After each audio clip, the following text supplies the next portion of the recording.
Hello all, my name is John, and you're watching Tattuner, the channel where we explore art, music, and the creative process. Today on Tattuner, part 2 in our newest series, Piano Shop, the Grand Key Set. Also a part 2. This is my first 2-part video. In part 1 of the Grand Key Set, we got the keys to the shop, we renumbered them, we started the cleaning and the preparing of the key set for the polishing and the sanding and the lacquering to come. Now in this part 2 of the Grand Key Set, we will proceed sanding the naturals, lacquering the sharps, and then polishing the naturals. This will result, as you will see soon enough, in a very nicely restored set of keys to put back into this very old piano that is itself in pretty glorious shape and needed the upgrade to make the keys as beautiful as the rest of the piano. And so with that, I invite you to please enjoy part 2 of the Grand Key Set here on Tattuner.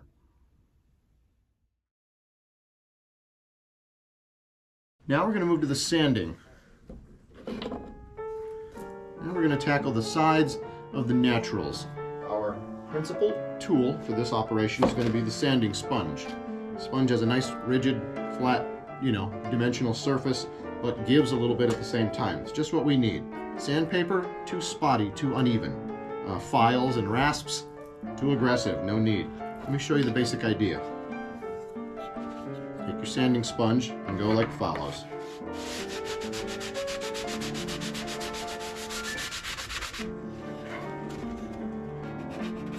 These surfaces are sometimes a little uneven. That's another reason the sponge is good. Let's compare. See the difference? So by way of just upkeep and pride and respect for the instrument, we proceed with this particular operation. But don't let me act as if I need to justify it. I always think this is a good idea. I'm never unhappy to do it. It always looks better because it is better.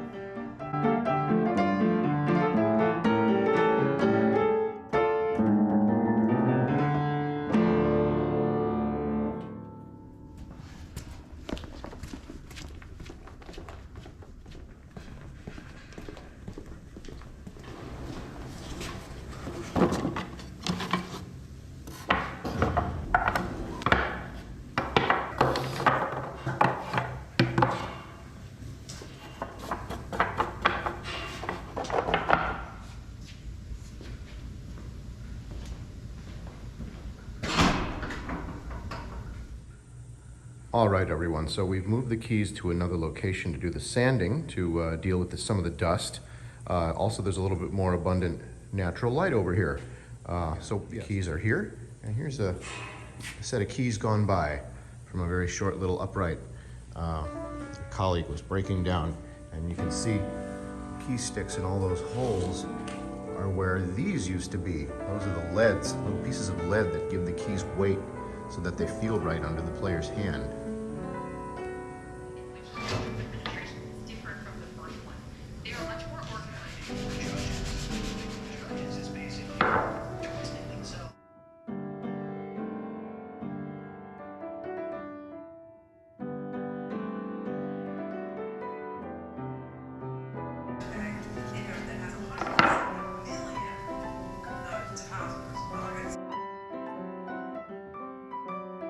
This is Tattuner. I'm John. Thanks for watching. Please like and subscribe. All right, dear viewers, we're ready to move to the next portion of our project. We've done some sanding, we've done some cleaning, done some more cleaning, done some numbering. Now we're going to begin our lacquering, some of the lacquer work that we're here to do. In particular, this is the sharp key. We've got our 35 sharp keys here, and this is one of the ones that needs attention. If you look closely, you can see that area where all that missing black is. That's the lacquer worn off of the sharp key. The key itself is okay, but the stick that it's glued to is what's clearly failing. So we're going to refresh that lacquer on the sticks. And then the keys themselves need a little work too. So what we're going to do, however, is get that lacquer refreshed on the sides, and we're going to go about it in a 2-step process. Three steps. 1, I'm going to mask off every single key with a piece of tape. 2, I'm going to spray some lacquer into a little tub, and then with a brush I'm going to hand apply a coat of lacquer to the affected areas. And then 3, I'm going to do the same thing, except I'm going to spray the lacquer, spray a coat on top of the key stick, which is why we're masking them off in the first place, to protect the keys from the spray. So mask, brush, spray, times 35. Shouldn't take too long, should it? So I've got one already taped off here, as you can see. It's just a piece of tape that I've just wrapped once this way and around this way, close it off and kind of pinch it off like that, like nothing at all. And the key top is now protected. So now I can paint, spray, do whatever, and this will come right off. Now I've mentioned before, and I'll mention again, this is a very light adhesive painter's tape meant for delicate work, relatively delicate work. Good thing to use in a situation like this. Regular painter's tape has too much adhesive, it's too thick. This is a little friendlier and better for this type of project. The more quickly and more gently, but cleanly we do the job, the better off we're going to be. All right, lights on. All right, there we go. Okay, very good, very good. All right, there. Block. Any easier for me? I'm up on this block. What do you think? Lights on, I can see better, of course. That's A. Nice and easy. Look at that. This is actually probably the trickiest part, is that little front piece. And then round back. And it counts. And I'd say this does, in fact, aid me just a little bit more than I need. There we go. Oh, I like this. 6 pieces. And starting to get it. Cottonmouth, that is, excuse me. Okay. No, I'm starting to get the efficiency down a little bit. Up off the table a bit. The light's on. I've lengthened my piece of tape a little bit. Add a sip of my own special homemade lemon water. There, now you know I'm a hippie. Out and proud. But definitely drink the lemon water. It's good for you.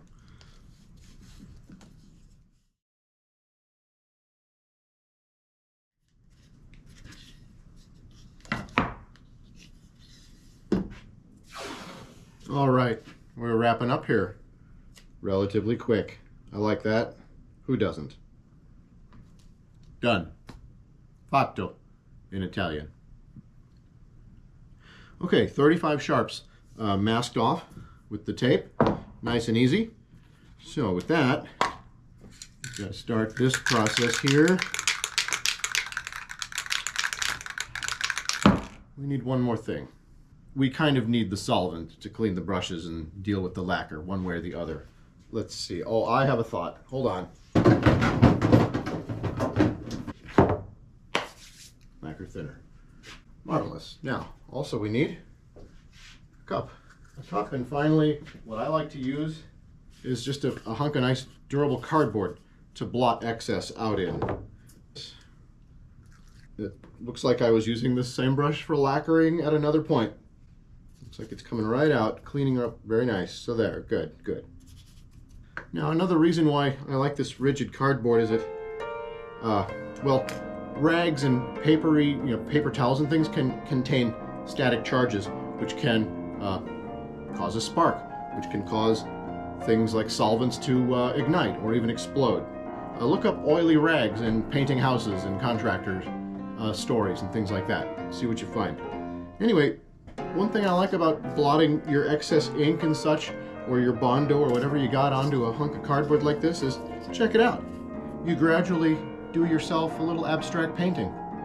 Over time you create a piece of art that's all about afterthoughts, all about punctuation, periods and question marks and that kind of thing. The end of things, cleaning things out when you're done rather than focusing on it. This is kind of like a diagram of my subconscious, if you will. I mean, maybe not, but maybe. Or maybe this is a diagram of my subconscious. More like a a reading from an oscilloscope or something. Who can say? Who can say? But that is not altogether terrible as an abstraction. Something else to kind of pause in the middle of your day and give a moment to, because we all know there's nothing but horrors out there waiting for you if you can't find something peaceful in what you're doing right in front of you. Let's go get some lacquer sprayed into this. Now, if you want to overdo something, overdo your safety measures, making sure that things like this don't, incinerate your entire shop, let alone your life.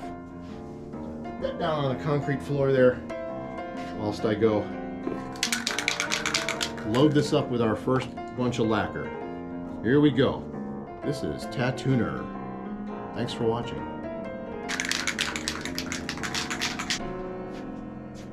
Okay, so I got a cup here, sprayed up with a bunch of lacquer. Oh, I forgot to set up something to, there we go. Keep it at an angle. Now I'm just going to go right into the middle here and take one of the really obvious ones. Dip my brush, mix it up a little bit, and go right to it. Just brush a nice, generous amount of this lacquer to fill in those wood fibers. And of course we got that tape right there, so we could bring the brush stroke a little up onto the tape. You're not going to hurt anything. You're going to fill in everything. And a stroke, and you're good. A little dip, turn it over. Oh, there's just hardly anything on this side, so just a quick little hit around front. And there we go. Just like that, friends. You can see, I trust, once again. Stick masked off, missing lacquer, brush full of lacquer. Paint it right in. Don't put too much, put plenty. Again, soak into those wood fibers, because we're not using any kind of filler or patching material or anything, and we want just a nice, dense, thick black. And why do we want it? Not so we can admire it and look at it and enjoy it while we're playing the piano, but just the opposite, so that our eyes never notice anything going on down there. It's just black. It's a void. There's no information there that needs to be processed. The pianist is busy, and this helps. This helps the pianist be busy the right way. This is why I regard it as more than just cosmetics. It's more important than just that. And as I've alluded to earlier in the video, once you fix your gaze or your focus, as I have, on this set of fundamentals, those which, or that which, or those which make a piano, dedicating to them with this kind of focus becomes natural, easy, feels very appropriate, but most of all, really satisfies one's soul. As an artist, I certainly dabbled in putting paintbrushes to canvas on occasion.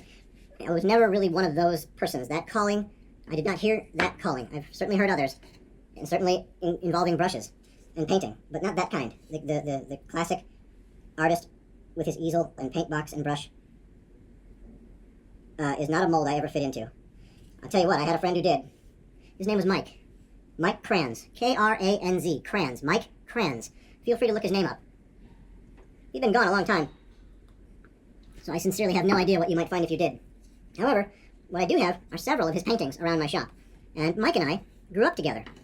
We were grade school boys together, and later on knew each other as adults. And he made art until the very last day of his life, and that's a fact. The probability that he died with either a cup of tea, or a joint, or a paintbrush in his hand, is a good bet.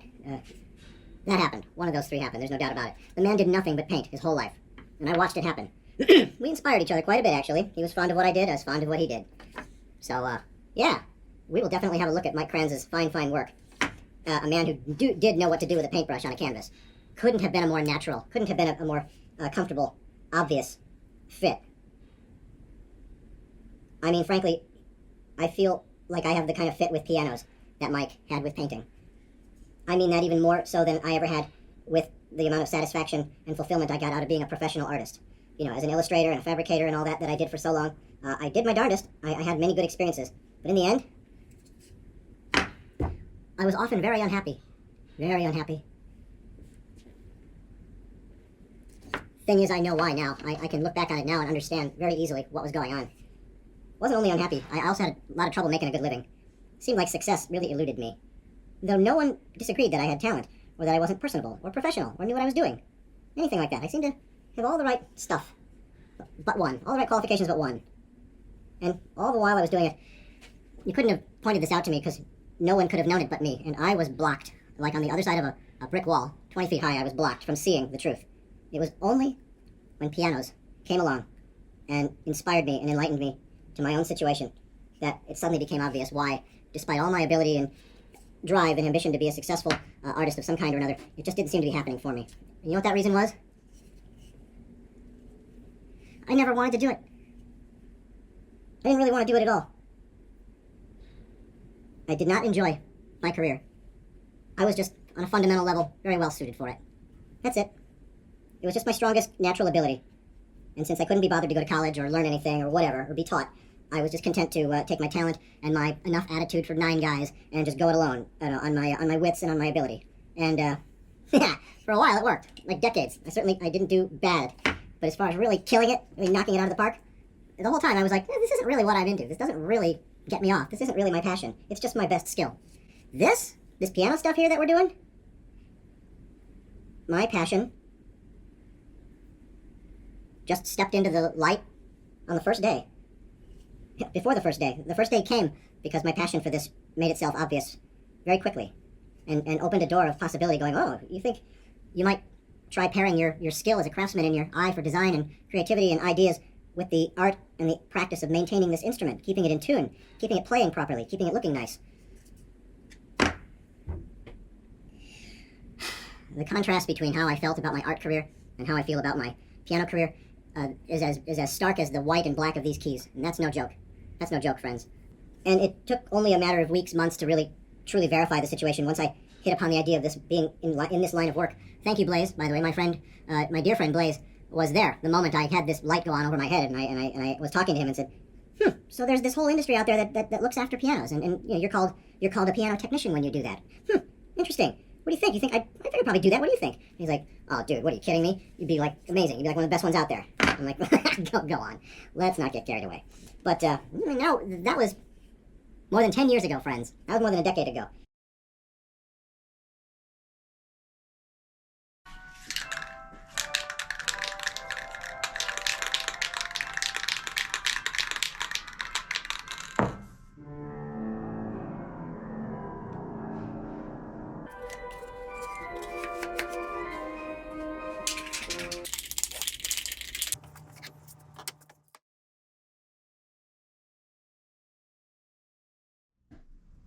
All right, we're done.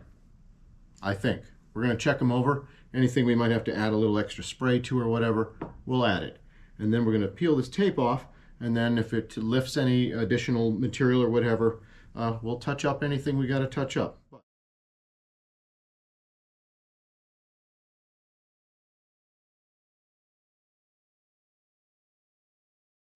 This is Tattuner. Thanks for sticking with me.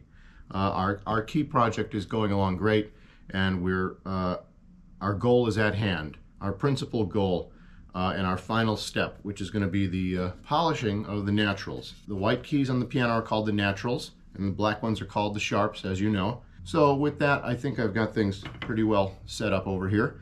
Let's move the keys over and get started.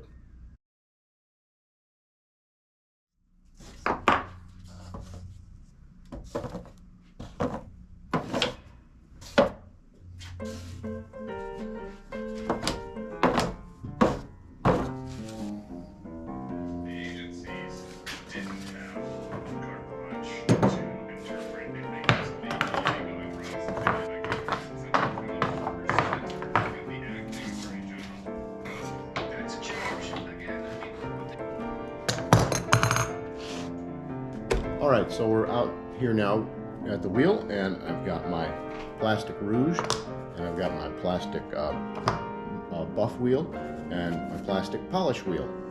What I got to do now is just swap these small wheels out for these other ones.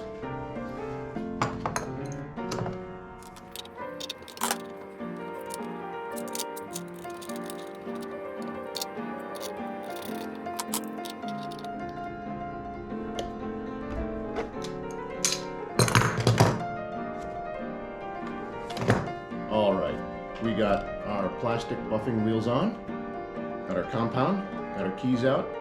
Let's try one out.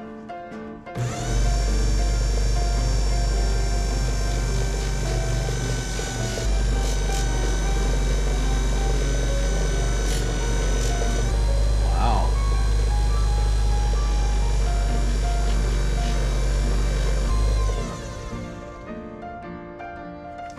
All right.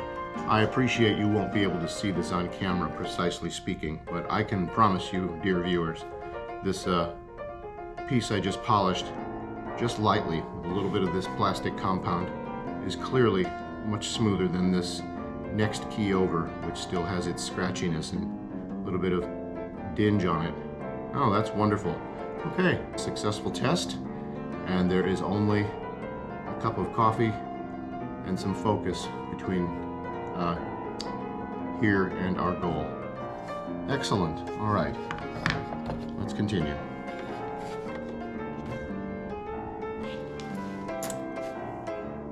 Okay.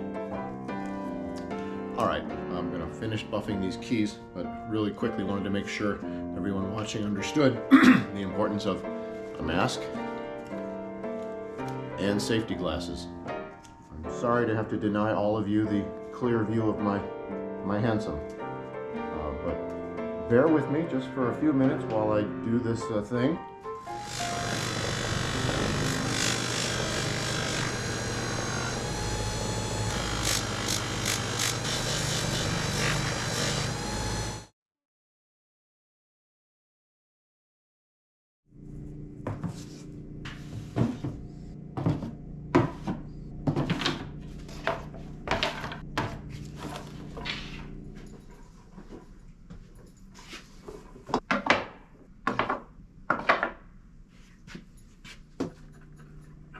Back in the shop now. The polishing of the naturals went beautifully. These things look terrific. So much nicer than when we started. So I'm just right now just kind of buffing off the little bit of residual compound. We're going to put the keys back in today. We're going to begin the process of overhauling the entire piano. Yeah, you thought we were done today. Oh, no, no, no. No, dear viewers, this was just the beginning, and it's a big deal. It's a big deal here at Danello Piano. Big deal here at Tattuner. Danello Piano is, of course, my business. Those of you who may not know, I'm a piano technician. I'm a piano tuner and a piano rebuilder. Well, I'm still learning about the rebuilding, but I'm a lifelong artist, so the learning is taking a lifetime, but it's going well. Anyway, the result here is excellent, just excellent.